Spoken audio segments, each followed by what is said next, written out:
Hi, I'm Jenny Brown, and a very warm welcome to our last Buy-to-Let market update of 2020. I hope you're all doing really well. I hope you have some nice plans for the festive period. What a year, eh? One to remember, one to forget. I'm sure it's something that we have all been on a massive journey, a huge roller coaster in terms of what we've been through. But I just really do hope that this year has been as kind to you as it possibly could be. Today I'm joined by Freddie the Cockapoo, and also at my feet I have Otto the Schnoodle, so our two dogs. They're with me because I'm not in my office, so they're obviously very curious as to what's going on. So I thought I'd let them put in an appearance as a little surprise treat for you guys. For those people who hate dogs, this isn't going to be a treat at all.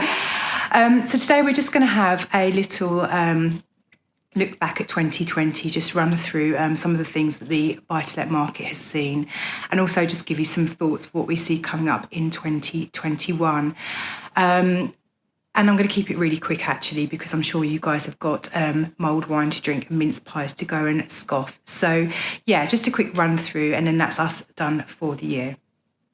So we started off 2020 feeling really optimistic, actually. So we just had the election.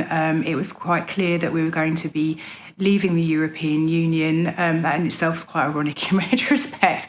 But the British people felt that maybe they didn't agree with the fact that we were going to be leaving the EU, but actually we knew that now that was the path that we were on, and people had some real kind of clarity over the future. And so a lot of people have been putting off making plans and big financial decisions because they wanted to understand where the kind of journey was going to be taking them going forwards with regards to Brexit. So in January, we saw a real surge in the housing market. Activity really kind of boomed. And that continued through for the first few months. And then obviously we went into lockdown and things changed dramatically. And so from a mortgage perspective from March, the first thing that happened was the mortgage valuers were no longer able to go out and visit properties. And this had a huge knock-on effect to the market because it meant that mortgage applications could not progress. A lot of the capital markets closed, the funding was kind of very, very short in that regards. And the mortgage market essentially went into a mini lockdown of its own. Now, we were very, very fortunate, actually. I mean, the mortgage industry is, in some respects, quite archaic in terms of some of the systems and practices that are in place. Some lenders are incredibly technologically minded, but actually some of the lenders are obviously very old-fashioned institutions and aren't that agile. So what was really amazing to witness is the way the mortgage industry was able to react to the market and the situation. Adapt policies, for example, accepting desktop valuations. And eventually, you know, with various efforts from the lenders, things were able to start eventually moving forwards, albeit very, very slowly. What we also saw at this time was because of the challenges that lenders were facing, and not only were they dealing with this whole thing about progressing mortgage applications, but they also had thrown into the mix something which has never been seen before, which is this offer of wide-scale mortgage payment deferrals. And I still refuse to use the word holiday because I think it's so horribly misleading, but mortgage payment deferrals. And so lenders were having to move people around their resources. People were working from home. They had to move them around, so moving people from one department to another to try and cope with the mortgage payment deferrals, and also trying to understand how they can keep supporting borrowers by letting applications move through. So a very, very tough time for the lenders, and they did react actually incredibly well. So that was really great to see. Now, when the first lockdown was lifted, the valuers could go back out, albeit under kind of real constraints in terms of PPE and making sure that everything was as safe as it possibly could be. And this really allowed the market to open back up. We did see some lenders during the first lockdown close their doors to new application or really rein in their lending appetite. And as lockdown lifted, things started to ease again. And actually, we went into the autumn in a really good position with applications moving along. The market had largely returned to where it was pre-COVID in terms of appetite and offering. I think the one thing that mainly suffered or hasn't really got back to where it was is the higher loan-to-value mortgages. And still, actually, there's a bit of a shortage of 80% products. So 75% is absolutely fine now, but 80% products are definitely thin on the ground, particularly in the specialist end of the market. But yes, so actually things opened up, and really in terms of appetite and kind of lenders' desire to lend and mortgageability, things have really held quite firm ever since then and haven't moved on so much. We've seen lenders, as if you watch these videos, you will know, tweaking criteria to try and improve things, but largely things have stayed very, very calm. But what we also saw was the announcement of the stamp duty holiday, which I think in hindsight, actually, you possibly could have called that this was coming, because the housing market and making sure that that is moving is so very, very important to the kind of economical stability of this country. But actually, they announced the stamp duty holiday and the lenders have been absolutely since awash with applications. And so, unfortunately, that has meant that while the lenders have done many amazing things this year, a lot of them have largely fallen over in terms of service levels. And I think as a mortgage brokerage, for us, that has probably been the largest challenge that we have faced this year. Just the sheer time that it's taking lenders to underwrite and process applications. And so for those of you who have had applications in with us over the last particularly 3 months, thank you so much for your patience. We do understand that it is incredibly frustrating on some applications at the moment. And I have to say that in the large, our clients have been so very understanding of this. And so thank you for that. But so really, in terms of the mortgage market, we've kind of gone full circle. So where we are now is that there are very few deals that cannot be placed. Like I say, the real the only real thing that I feel hasn't yet recovered is the high loan to value mortgages. But, student lets, HMOs, multi-units, limited companies, all those things that maybe lenders tightened up on at the very start of lockdown have all come back to pre-COVID conditions, which is really, really positive. In terms of mortgage pricing, obviously what we saw at the start of the COVID thing is that we saw base rate come down, and what we didn't see is lenders pricing reflect that directly, which is actually very, very normal when there's a base rate reduction. But what we have seen is pricing has kind of come down, then gone up, and is easing back down again. And this is all really driven by two things. So first of all, cost of funds on the wholesale money markets. And the second thing is just lenders, how busy they are and how they're trying to manage their flow of new cases coming in.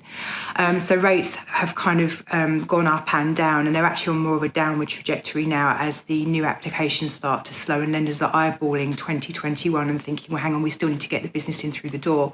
We might be very busy managing our existing pipeline of applications, but actually we still need to feed things in at the front end. So we are starting to see pricing come down. So yeah, like I say, for us as a business, our biggest challenge has really been just how long applications are taking to go through. It is frustrating. It is very, very hard. It's difficult to manage clients' expectations, and it's fair to say that some lenders will, it can feel like death by 1,000 cuts for some applications. But having said that, other applications are moving through at a perfectly acceptable speed at the moment. So it's by no means all bad news. So yeah, in terms of the buy-to-let market, that's really what we've seen this year. So definitely a roller coaster. In terms of the housing market, obviously I have talked on many occasions about what house prices are doing. Obviously we're seeing them go up and up and up at the moment, and it looks like things are not tailing off in terms of buyer activity at the moment.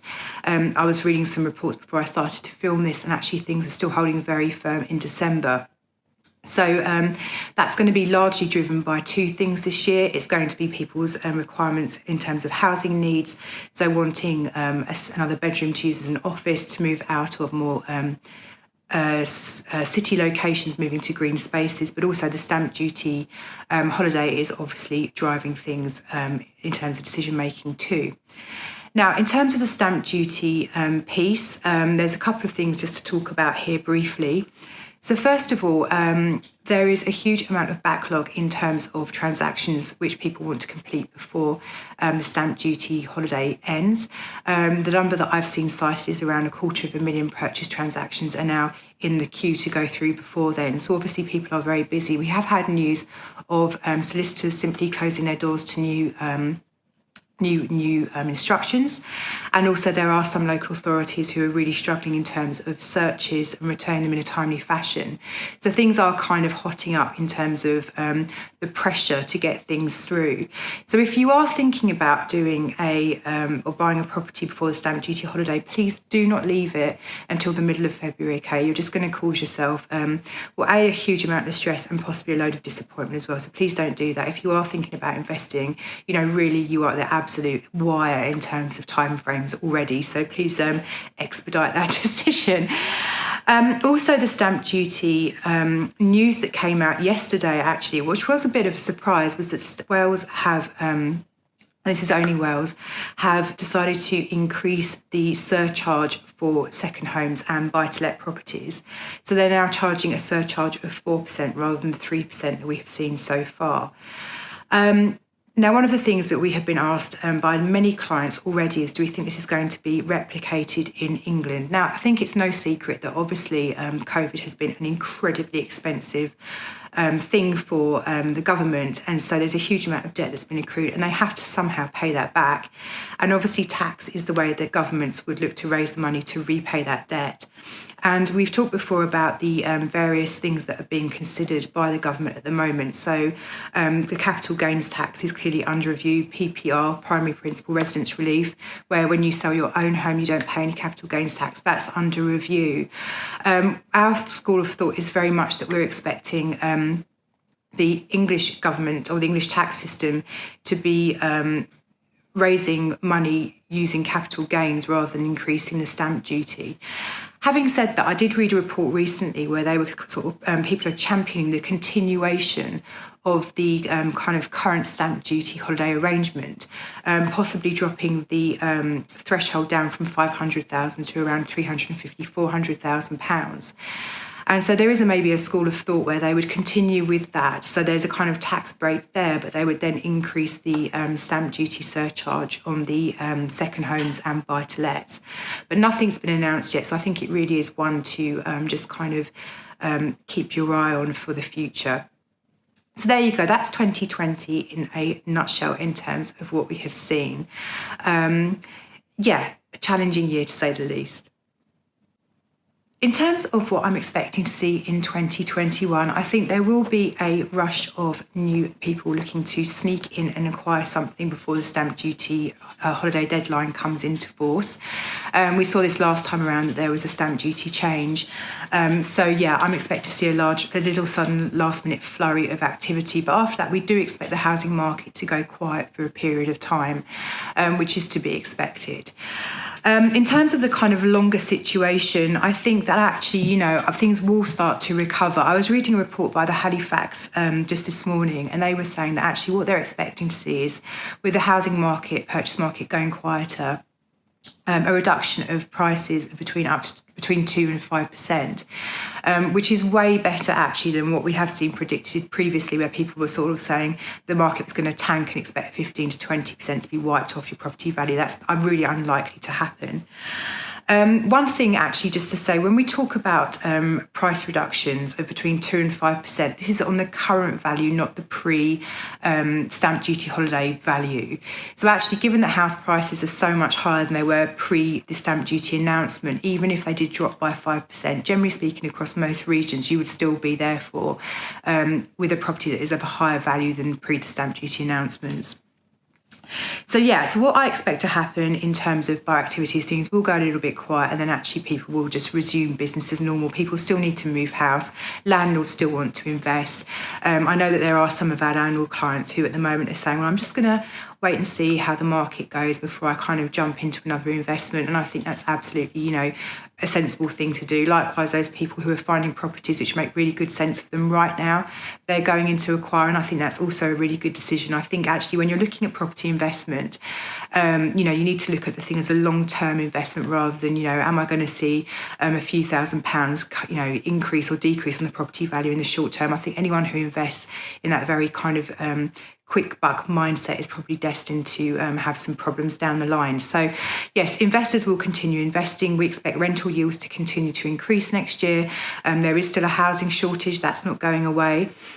We do expect investors to potentially change their strategy slightly. So I think there's going to be more interest next year.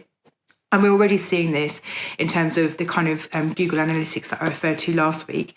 But I do think people are going to be sort of starting to look at commercial, so mixed-use properties with an eye to maybe doing some sort of conversion down the line. I think landlords with HMOs are going to be looking to incorporate some kind of co-working space in their properties now, because working from home is going to become more of a thing. I don't think actually it's going to be quite the big deal that everyone originally thought it would be, but I do still think that people will be looking for more flexible working arrangements, and thus having a space to work from at home will be really important. But yes, so I think that landlords will continue investing into 2021. I think that the tax situation won't change particularly in terms of the stamp duty. I'm not expecting the 4% stamp duty change seen in Wales to come in England.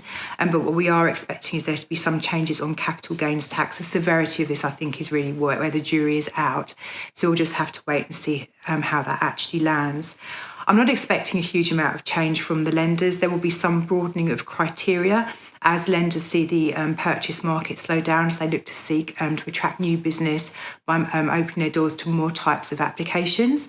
I'm not expecting lenders to increase their maximum loan to values until the housing market really bottoms out now. And we may see the odd lender come in at 80% loan to value, but by and large expect that to really just not change from where we are in the short term. I'm also not expecting mortgage pricing to change much further than where we are. You might see rates ease a little bit further as, again, lenders seek to bring in new business. But again, I'm not expecting anything drastic to happen there. So hopefully for us, looking forwards, 2021 should be a fairly staid year in terms of the market. God knows, I think we all could do with a bit of kind of stability and absence of change going forwards. But hopefully there's going to be no nasty surprises, I think, is really the key. So the lenders are going to be very much open to lending. The housing market will be open. I think house prices will hold largely firm. I think there is still a really strong demand for rental properties. You know, the statistics are showing that actually demand for rental properties is increasing. Yields are going up. So as an investor, that's a really great thing for you guys. So yeah, looking forward, it should be a much better 2021. So there you go, my musings on 2020 and 2021 for you, which I hope you find helpful. And that is really it from me. So thank you so much for joining me every week over the last, it's been a year now, hasn't it? We've been doing these videos. It really is great that you guys, invest your time in listening to what we have to say. And also thank you for those people who have emailed me over the last 12 months just saying, thanks for the videos, it's really helpful, and that kind of stuff. We do love getting that kind of feedback. So wishing you and yours a very happy Christmas. Please do stay safe. And I wish you all the very best of health for 2021. And I will catch you guys in January. Take care.